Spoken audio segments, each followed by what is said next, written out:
Vous faites bien de rester sur la radio nationale du Mali, les 13h sur toute l'étendue du territoire national.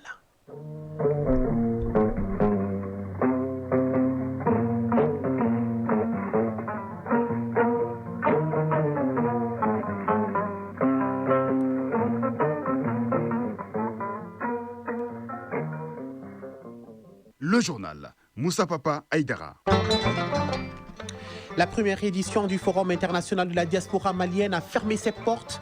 Nos compatriotes établis à l'extérieur retournent avec un sentiment de satisfaction quant à l'échange qu'ils ont eu avec les autorités et les recommandations formulées au cours des 3 jours d'activité. Belle moisson des douanes maliennes, 2 tonnes d'explosifs, des médicaments contrefaits ainsi que 6 conteneurs de boissons alcoolisées sont désormais entre les mains des douanes. Comment l'opération s'est déroulée? Yaya Konaté nous l'expliquera dans quelques minutes. Est-ce que vous saviez que 43% des accidents de la route en 2024 sont dus à l'excès de vitesse au Mali? La thématique est d'ailleurs au cœur de la 21e édition de la Semaine nationale de la sécurité routière. Pour en parler, nous recevrons comme invité dans ce journal Issa Bakari Traoré, directeur général adjoint de l'ANASER. L'actualité internationale nous conduira à Doha, où une déclaration de principe censée conduire à un accord de paix durable dans la République démocratique du Congo a été signée bien sûr entre le groupe armé M23 et le gouvernement de la République démocratique du Congo. Et puis au Soudan, le tout nouveau Premier ministre Kamel Idriss a effectué une visite à Khartoum pour la première fois depuis sa prise de fonction en mai. Sport football, le club champion du Mali du foot féminin sera connu ce dimanche à l'issue de la dernière journée de la phase Caridas du championnat national de première division avec l'affiche USFAS AS Mandé. Et dans le bloc santé, on fera un tour à Tombouctou pour voir le savoir-faire des kinésithérapeutes du centre d'appareillage orthopédique et de rééducation fonctionnelle de la région. Mesdames, Messieurs, bonjour et bienvenue à cette édition du 13h dimanche. Fin hier à Bamako de la première édition du Forum international de la diaspora malienne. L'initiative portée par le département en charge de la diaspora vise à magnifier et à mettre en exergue le rôle que jouent nos compatriotes vivant à l'extérieur dans le développement du Mali. Cette première édition a suscité une forte mobilisation de la diaspora à travers le monde. Durant 3 jours, les participants ont débattu et ont formulé des propositions et recommandations autour de plusieurs thématiques qui ont permis de consolider la confiance entre l'État et la diaspora malienne. Ardu Matina nous fait le point de la cérémonie de clôture.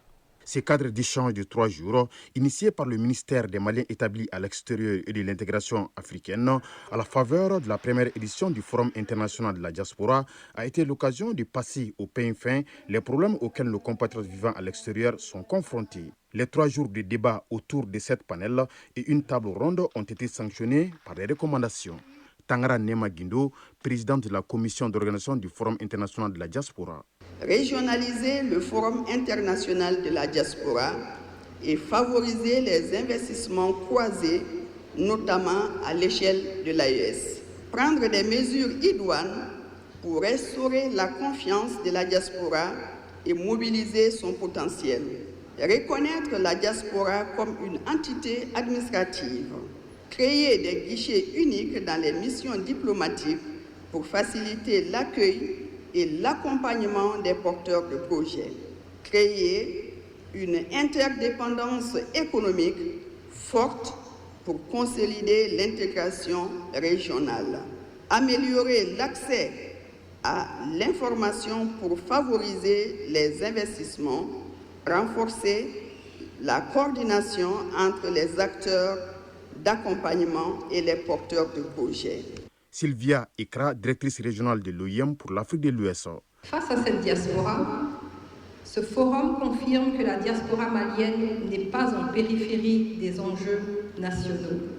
Elle est au centre, force d'innovation, levier de résilience, partenaire de solutions. La première édition du Forum international de la diaspora aura tenu toutes ses promesses. Moussa Ag Atayer, ministre des Maliens établis à l'extérieur et de l'intégration africaine. Saluer la forte mobilisation de notre diaspora, venue d'au moins 66 pays à travers le monde, ont irrigué les débats, ont fait des propositions, ont fait des recommandations. Je pense que nous avons consolidé la confiance entre l'État et sa diaspora, reconnaissance envers le président de la transition, chef de l'État, son Excellence le général d'armée Assimi Goïta, pour avoir cru en nous et en cette proposition, en ce projet de forum. Reconnaissance envers l'ensemble des membres du gouvernement. Une mention de reconnaissance spéciale au ministre de l'AIS. Plus que de la satisfaction, c'est carrément un espoir de co-construire, de co-développer entre nous, État et notre diaspora. Lors de la cérémonie de clôture, des motions de reconnaissance et de remerciements ont été adressées, entre autres, au président de la transition, chef de l'État, pour avoir initié la tenue de ce forum, au premier ministre chef du gouvernement, au ministre des Maliens établis à l'extérieur et de l'intégration africaine, au ministre de l'espace AIS qui ont assisté au forum, au ministre modérateur, aux experts, aux participants, aux investisseurs de la diaspora et à la Commission nationale d'organisation. À travers ces forums, le ministère des Maliens établis à l'extérieur et de l'intégration africaine inscrit durablement ses actions dans la dynamique des refondations nationales en cours. Sur un tout autre plan, 2 tonnes d'explosifs, des médicaments contrefaits ainsi que 6 conteneurs de boissons alcoolisées. Ce sont là les dernières saisies en date opérées par les douanes maliennes dans leur mission de protection de l'économie nationale, de la santé publique et du consommateur. Un succès opérationnel d'envergure rendu possible grâce aux renseignements douaniers et aux dispositifs mis en place pour lutter contre la fraude. La valeur des boissons alcoolisées saisies avoisine le milliard de francs CFA. Quant aux explosifs, il s'agit d'un enjeu sécuritaire dans un contexte de lutte contre le terrorisme et la criminalité transnationale. Yaya Konaté pour les détails. Ils croyaient pouvoir se faufiler entre les mailles du filet pour déverser leurs produits dangereux sur le marché. Mais c'est ici, dans les entrepôts des douanes du Mali, que ces camions ont été conduits avec leur cargaison explosive au sens propre du terme d'un côté et au figuré de l'autre. Pour ce qui concerne la première saisie, il s'agit, tenez-vous bien, de près de 2 tonnes d'explosifs soigneusement dissimulés derrière des cartons de produits pharmaceutiques eux-mêmes contrefaits dans un camion en provenance d'un pays de la sous-région. Un chargement à très haut risque avec de gros enjeux sécuritaires dans un contexte de lutte contre le terrorisme et la criminalité transnationale. Amadou Sanogo, directeur du renseignement et de la lutte contre la fraude à la Direction générale des douanes. Cette saisie porte sur 15 915 unités d'explosifs. La saisie a été opérée comment ? C'est sur la base d'exploitation des renseignements et qui a abouti à un ciblage d'un camion en provenance de la sous-région. Les produits étaient dissimulés avec une quantité importante de produits pharmaceutiques en dessous d'autres marchandises. Donc, ni était l'exploitation du renseignement, c'est pas possible. La deuxième saisie présentée ce jour par les douanes du Mali s'est opérée le 15 juillet dernier quand une patrouille de la direction du renseignement et de la lutte contre la fraude file et intercepte à la périphérie de Bamako 3 camions qui déchargeaient leur cargaison. Il s'agit de 6 conteneurs de boissons alcoolisées dissimulées derrière des boissons énergétiques. La marchandise n'est certes pas en elle-même prohibée, mais les véhicules à immatriculation étrangère avaient tout mis en œuvre pour contourner et dépasser le bureau de dédouanement. Cela dans un contexte où l'État malien a adopté des mesures fiscales renforcées avec une taxation spécifique sur certains produits, notamment les boissons alcoolisées. Les équipes de patrouille ont saisi sur la base des renseignements précis aux alentours de Bamako et plus précisément Bagneda, plus de 16 000 cartons de boissons alcoolisées à 18% de taux d'alcool. Donc, cette saisie a été effectuée en total contournement de la procédure douanière. Heureusement que les services de surveillance sont là pour mettre l'État dans ses droits. Entre opérateurs indélicats, contrebandiers et autres faussaires et les agents des douanes, on rivalise sans cesse d'ingéniosité, mais les soldats de l'économie ont la plupart du temps une longueur d'avance grâce au renseignement et à un dispositif qui fait ses preuves tous les jours. On a un dispositif qui est là, qui est basé sur l'instruction 4 sur le renseignement douanier. Cette instruction, d'ailleurs en relecture, est flexible et s'adapte à toute situation. Et c'est ce qui nous permet de faire des résultats probants aujourd'hui. Si la valeur marchande des boissons saisies avoisine le milliard de francs CFA, celle des explosifs se mesure plutôt à la dimension sécuritaire dans un environnement trouble. Et au-delà des aspects économiques, les douanes du Mali restent déterminées à accomplir toutes les missions à elles confiées, en l'occurrence celles qui concernent la protection des consommateurs, mais aussi de la santé publique. Radio Mali à Tombouctou et environ 99,9 MHz en FM. Je vous emmène à Tombouctou qui doit abriter très bientôt la Biennale artistique et culturelle. Le ministre de l'Artisanat, de la Culture, de l'Industrie hôtelière et du Tourisme, Mahmoud Daffé, a échangé avec les autorités régionales et les membres de la commission régionale d'organisation de la Biennale. Il s'agissait de faire le point des préparatifs et donner de nouvelles orientations pour la réussite de l'événement. Selon le ministre, ces échanges ont été fructueux et permettront d'insuffler une nouvelle dynamique à l'organisation. De Tombouctou, Idrissa Gouloussissoko. Dans le cadre des préparatifs de la Biennale artistique et culturelle de Tombouctou 2025, le ministre de la Culture a échangé avec les membres de la commission régionale d'organisation. Il s'agissait de faire le point des préparatifs afin que tous les acteurs soient au même niveau d'information quant à l'exécution des objectifs fixés.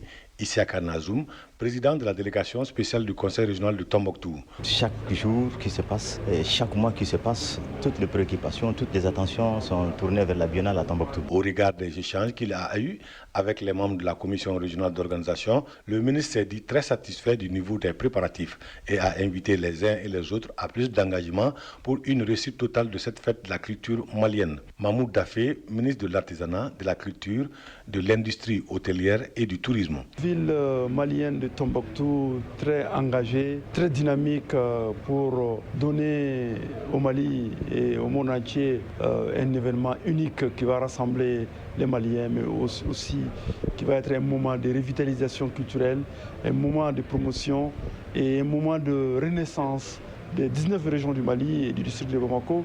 Donc ça va être un moment très fort de l'unité nationale qui va être affirmé par la culture et tout ceci dans une dynamique d'année de la culture. Auparavant, le ministre avait visité les salles de spectacle Ali Farka Touré et le CEDRAP dont les travaux de rénovation ne seront plus tardés. Tombouctou, Idrissa Gouloussissoko, Maulou Tandina pour l'ORTM.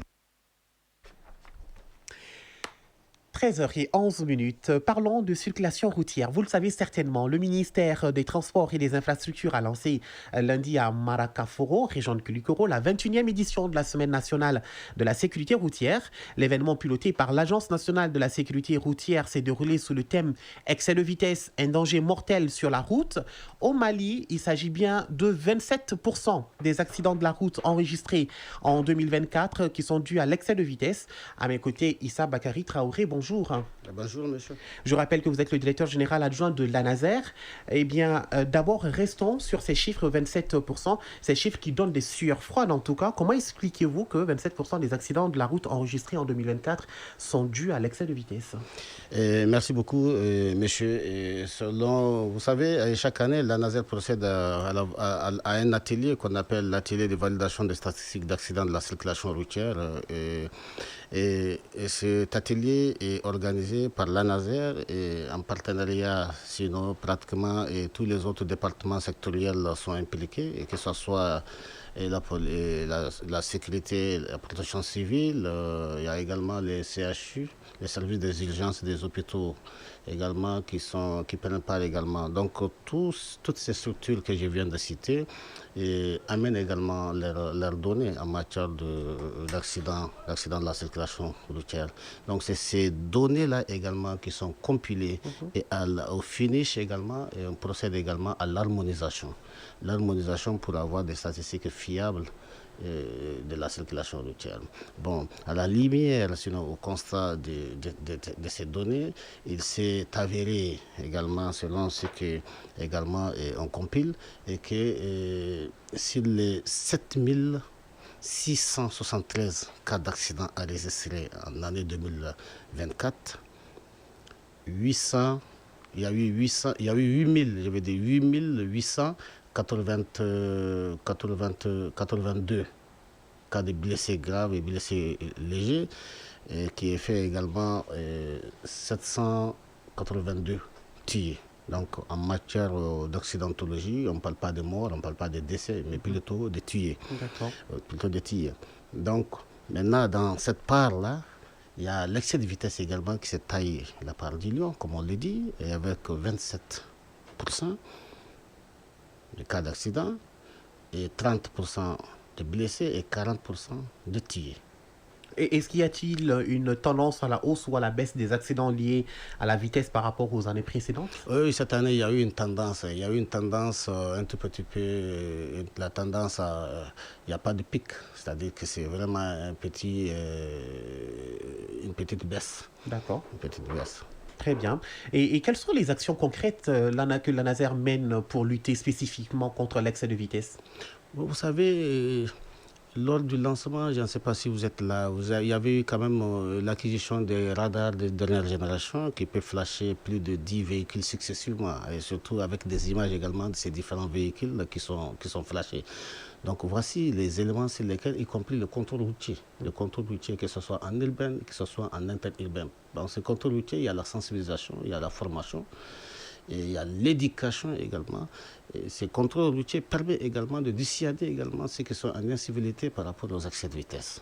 Donc voici les actions phares que la Naser est en train de mener pour ce qui concerne ce fléau qui est l'excès de vitesse. Surtout l'utilisation des radars de dernière génération, y compris le contrôle routier qui sont pratiquement permanents sur les grands axes routiers. Normalement, à Bamako, on ne doit pas dépasser combien de kilomètres? Normalement, c'est ce qu'on appelle en agglomération. À Bamako, nous sommes en agglomération. En agglomération, on ne doit pas dépasser 50 km à l'heure.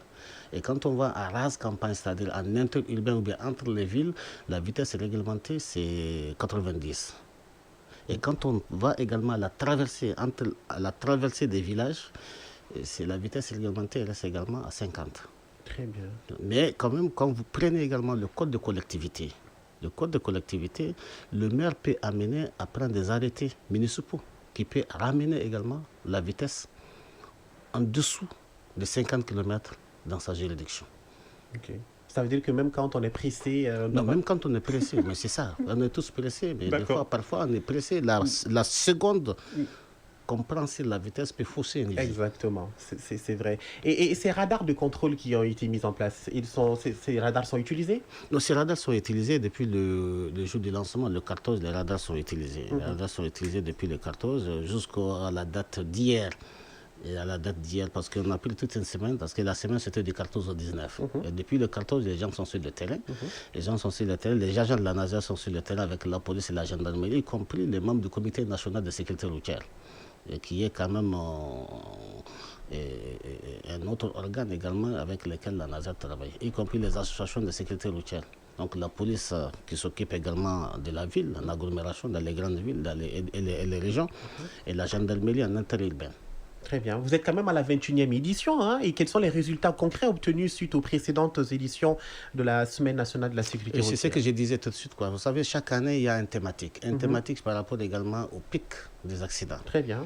Et quand vous prenez l'édition 2019, parce que nous sommes à la 3e, l'édition 2019, c'était carrément les compagnies de transport qui étaient plus impliquées dans les accidents de la circulation routière. Donc, une grande campagne d'information, de sensibilisation et de formation à l'endroit des conducteurs de ces compagnies-là a été organisée et dans pratiquement toutes les gares routières sur l'ensemble du territoire national. Donc, l'année 2020, nous avons vu également que cette campagne a porté ses fruits. Donc les compagnies n'étaient pas trop impliquées dans les accidents. Mais l'année passée, en 2023, il y a également, nous avons pris une thématique qui est téléphoner, choisir le téléphone. Ou conduire. Très bien. Donc cette année aussi, nous sommes par rapport à l'excès de vitesse. C'est-à-dire qu'à chaque fois quand le thème est pris et qu'il y ait quand même une sensibilisation accrue, il y a quand même au moins, on arrive à avoir des résultats. Donc progressivement, cette année, nous sommes sûrement vers l'excès de vitesse. Avec les acquisitions qu'on vient d'avoir, sûrement que l'année prochaine, peut-être on passe à autre chose que l'excès de vitesse. Est-ce que vous avez prévu des sanctions Évidemment. Quand vous prenez les excès de vitesse par rapport aux motos, aux cyclomoteurs, et pratiquement l'amende c'est contraventionnel, c'est 5 000 francs. Et par rapport aux véhicules légers, c'est 15 000 francs. Et les poids lourds, c'est 18 000 francs. C'est inscrit dans le code de la route. Dernière question, quel message souhaitez-vous adresser aux usagers de la route, notamment aux jeunes conducteurs, à l'occasion de cette 21e édition? Et ce que je voudrais dire par rapport aux usagers de la route, et nous sommes tous usagers, quand vous partez dans les hôpitaux, pratiquement, vous trouverez une mère en train de pleurer son fils. Et une femme plaire également son épouse. Donc, je voudrais dire à tout le monde de respecter la vitesse réglementaire, car une minute avancée peut faucher également une vie. C'est vrai. Donc, soyons prudents pour arriver à bon port. Vigilance et prudence. Exact. Merci beaucoup, monsieur le directeur général adjoint de l'ANASER. À l'instant, nous étions avec Issa Bakary Traoré. Merci d'être passé par là. Merci beaucoup, mon frère. Suite de ce journal, juste après ce qui suit.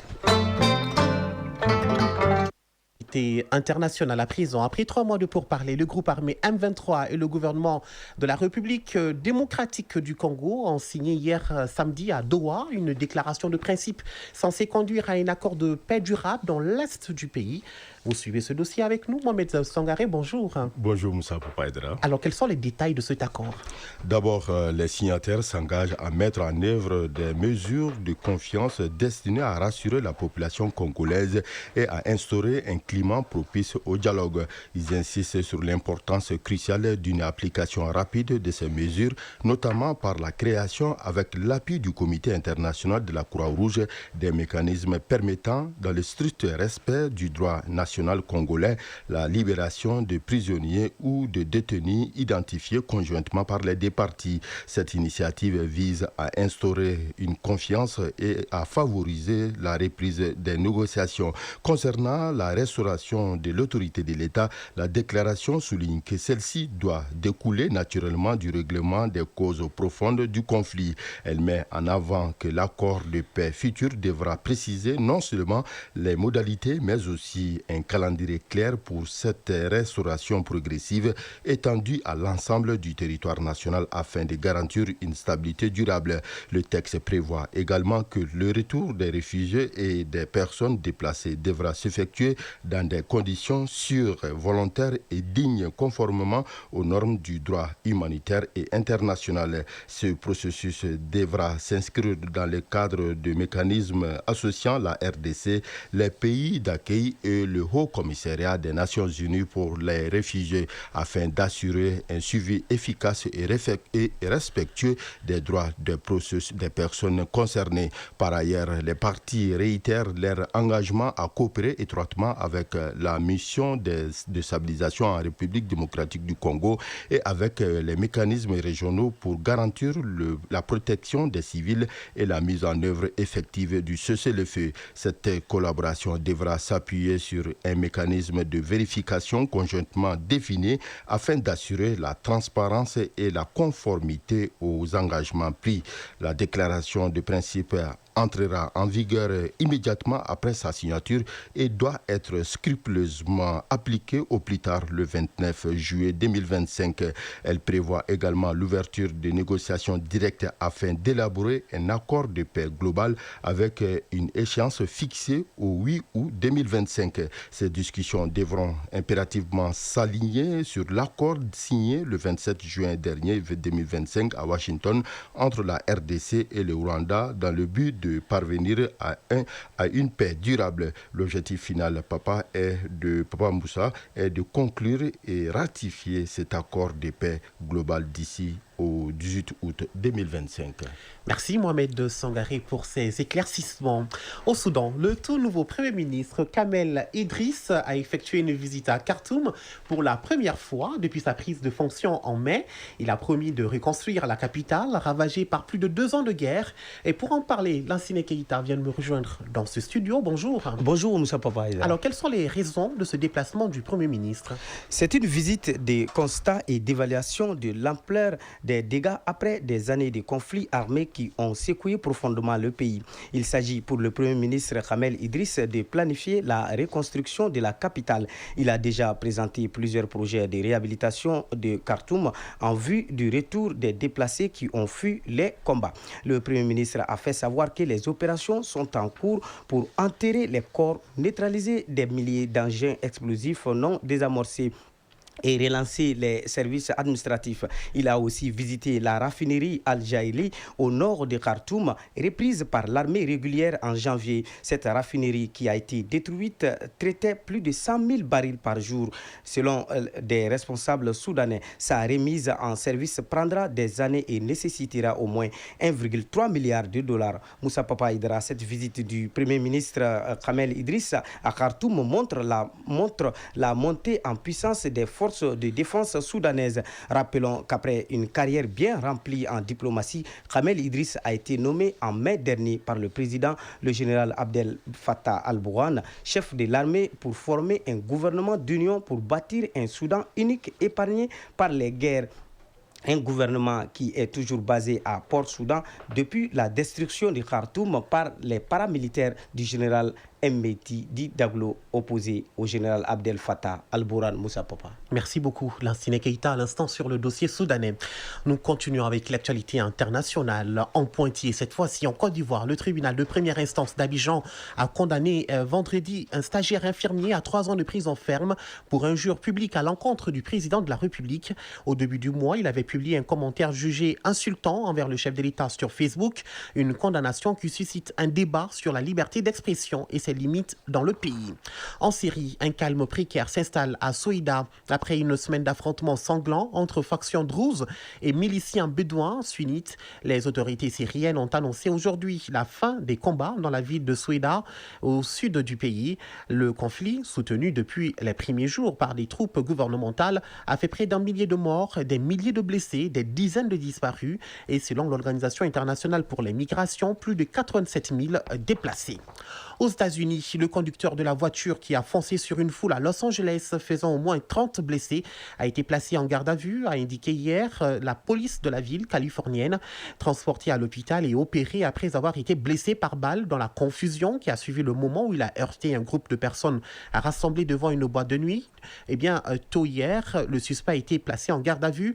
Il se trouve dans un état grave, a-t-elle précisé la police, et pourrait être poursuivi pour tentative de meurtre. Le président philippin Ferdinand Marcos Jr. est attendu ce dimanche à Washington pour une visite de 3 jours à l'invitation de son homologue américain Donald Trump. Ferdinand Marcos Jr., au pouvoir depuis 2022, doit rencontrer Donald Trump, le secrétaire d'État américain Marco Rubio, ainsi que le ministre de la Défense. Au menu des échanges, le renforcement des liens bilatéraux, la sécurité en Asie-Pacifique et surtout une menace de surtaxe douanière de 20% qui pèse sur les exportations philippines. Nous sommes en Chine à présent. La Chine qui lance au Tibet la construction d'un méga barrage controversé sur un fleuve traversant bien sûr le Tibet et l'Inde, dénommé le barrage de Mutuo. Cette infrastructure routière sera le plus grand au monde. À terme, le barrage de Mutuo aura une capacité de 60 gigawatts, soit le triple du barrage des Trois Gorges dans la province du Hubei, actuellement le plus puissant du monde. Au Japon, le Premier ministre conservateur Shigeru Ishiba pourrait perdre sa majorité à la Chambre haute lors des élections sénatoriales de ce dimanche. Après l'avoir perdu à la Chambre basse en octobre dernier, Shigeru Ishiba est issu du Parti libéral-démocrate au pouvoir, quasiment sans discontinuer depuis des décennies au Japon. L'inflation, les menaces de taxes américaines et l'émergence du parti populiste xénophobe déstabilisent la coalition.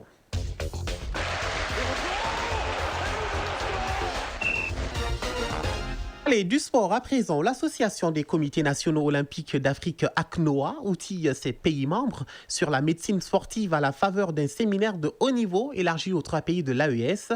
Et sur le terrain, en football, les affiches des demi-finales de l'Euro féminin et de la CAN féminine sont connues. Au plan local, le club champion du Mali du foot féminin sera connu ce dimanche à l'issue de la dernière journée de la phase carré d'as du championnat national de la première division avec l'affiche USFAS AS Mandé. Voyons tout cela avec Famourou Djourté. Football féminin, le championnat national de première division prend fin ce dimanche 20 juillet à la faveur de la 6e journée de la phase carré d'as. Le champion du Mali sera connu à l'issue du choc AS Mandé USFAS prévu au stade Mamadou Konaté à partir de 16h30. L'USFAS est pour le moment en tête du classement avec 12 points. L'AS Mandé compte 10 points. Le calcul est simple. L'AS Mandé doit impérativement gagner pour garder sa couronne. Pour rappel, les deux équipes se sont croisées en finale de la Coupe du Mali il y a quelques semaines. Une rencontre qui a tourné à l'avantage des militaires 1-0. Le match de cet après-midi sera donc une rencontre à quitte ou double. CAN féminine Maroc 2024, les affiches des demi-finales sont connues. Ce sera Maroc-Ghana et Nigeria-Afrique du Sud. En quart de finale, disputé vendredi et samedi, l'Afrique du Sud, tenante du titre, a écarté le Sénégal 4-1 au tir au but. 0-0 était le résultat à la fin du temps réglementaire et la prolongation. Le Ghana est venu aussi à bout de l'Algérie 4-2 au tir au but. Le score était de 0-0 après prolongation. Le Maroc, pays hôte, a disposé du Mali 3-1 vendredi et le Nigeria a cartonné la Zambie 5-0. Concernant toujours le football chez les dames, les demi-finales de l'Euro féminin sont également connues. L'Angleterre affrontera l'Italie mardi 22 juillet et l'Espagne sera face à l'Allemagne le lendemain, mercredi 23 juillet. La finale se jouera dimanche 27 juillet à Bâle en Suisse. En parlant toujours football, mais cette fois chez les messieurs, tournoi de montée en Ligue 1 professionnelle du Mali. Le coup d'envoi de la compétition a été donné hier. 2 matchs étaient au programme dans le groupe A. Derby Academy de la Ligue de Bamako a largement battu El-Ouidj de Kidal 5-0. ATS de Koro de la Ligue de Mopti a étrié Tombouctou FC 7-1. Le FC Balanzan de Ségou était exempté de la première journée. Le groupe B entre en lice mardi 22 juillet 2025.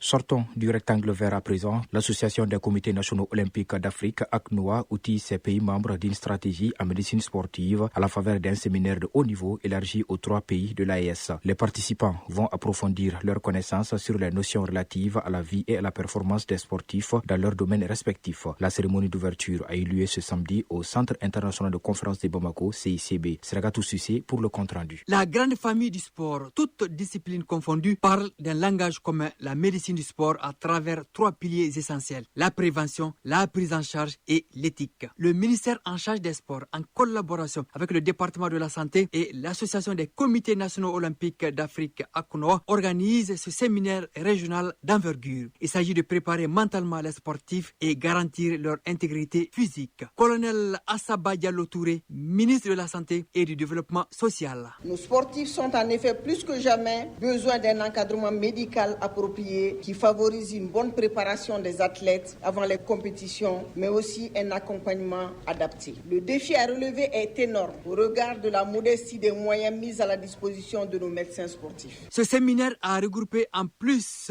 des 8 pays de la zone 2 de l'ACNOA, ceux de l'AES, pour doter les participants de ressources humaines qualifiées dans l'encadrement médical performant. Abdul Kassim Ibrahim Fomba, ministre en charge des sports. Nous espérons qu'il y aura encore d'autres initiatives de ce genre-là entre ces 2 acteurs qui sont majeurs aujourd'hui dans le cadre de l'évolution du sport au Mali et en dehors du Mali. Le séminaire supervisé par le Comité national olympique et sportif du Mali et le Centre de médecine du sport prend fin ce lundi au CICB. Focus Santé. Dans Focus Santé, la rédaction fait aujourd'hui un zoom sur le savoir-faire des kinésithérapeutes du Centre d'appareillage orthopédique et de rééducation fonctionnelle de Tombouctou. Cette discipline de rééducation en médecine intervient pour traiter les cas d'AVC, les différentes formes de paralysie, entre autres. Il faut savoir aussi que dans ce centre, les différentes prestations offertes à la population concernent aussi la confection des prothèses et orthèses. Voyons les précisions avec Kouma Sissé avec le concours de la station régionale de l'ERTM Tombouctou. Prendre en charge les victimes d'accidents vasculaires cérébrales, autrement dit AVC, ou d'autres formes de paralysie, les malformations chez l'enfant fait partie des services offerts à la population de la région de Tombouctou par le Centre d'appareillage orthopédique et rééducation fonctionnelle. L'une des activités principales de ce centre est la kinésithérapie. Alassane Assissé, kinésithérapeute à l'hôpital régional de Tombouctou. La kiné, d'abord, c'est le traitement, thérapie par mouvement. Des gestes aussi qui sont coordonnés, des gestes qui doivent être compris par les malades, par le patient lui-même, et qui doivent être aussi, c'est-à-dire dirigés dans l'axe du corps. C'est un domaine qui n'est pas vraiment, c'est-à-dire connu en tant que tel. Alassane Maman Traoré, accompagnateur. Quand nous venons ici, elle ne pouvait pas marcher. Dieu merci, avec quelques séances de kinésithérapie, elle fait ses besoins toute seule. Ce traitement à base de mouvements et de gestes précis intervient pour traiter des pathologies qui touchent les muscles, les os, les articulations, le système circulatoire ou neurologique. Alassane Assissi. Au niveau de la chirurgie, par exemple, cas balistiques, ou sinon des patients qui sont hospitalisés à l'IT, donc qui ont des plaies, sont suivis par les kinés. En médecine, maintenant, nous rencontrons des cas tels que les AVC, les accidents vasculo-cérébraux, les personnes qui font les hémiplégies, c'est-à-dire les paralysies de la moitié du corps. En traumato, tout ce qui est séquelles de traumatisme est référé normalement en kinésithérapie. Au niveau de la pédiatrie, il y a des cas vraiment très particuliers qu'on rencontre ces dernières années, tels que les cas de plexus brachial, qui sont très fréquents. Et il y a aussi des enfants qui naissent avec des malformations congénitales. Au-delà de ça, en gynéco, par exemple, nous faisons la prise en charge des femmes qui font des accouchements dystociques. C'est-à-dire les accouchements dystociques, c'est quoi? C'est qu'il y a des femmes qui accouchent et après elles perdent soit les 2 membres ou les 4 membres. Et d'autre part aussi, il y a des patients tels que les cas de lombalgie, qui ont les problèmes de dos. Nous faisons aussi la prise en charge des cas de hernie discale. La kinésithérapie est aussi pratiquée pour le traitement de certaines insuffisances respiratoires. La pneumopathie ou le dyspnée respiratoire ou sinon des encombrements, que ce soit au niveau des urgences ou sinon chez les enfants en pédiatrie.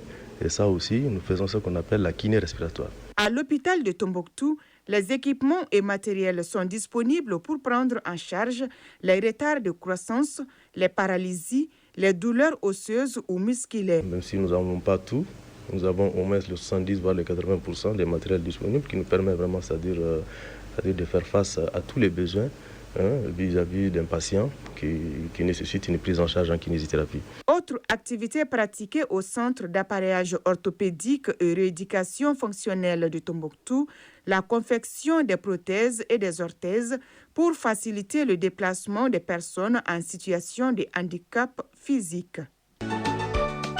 Focus Santé.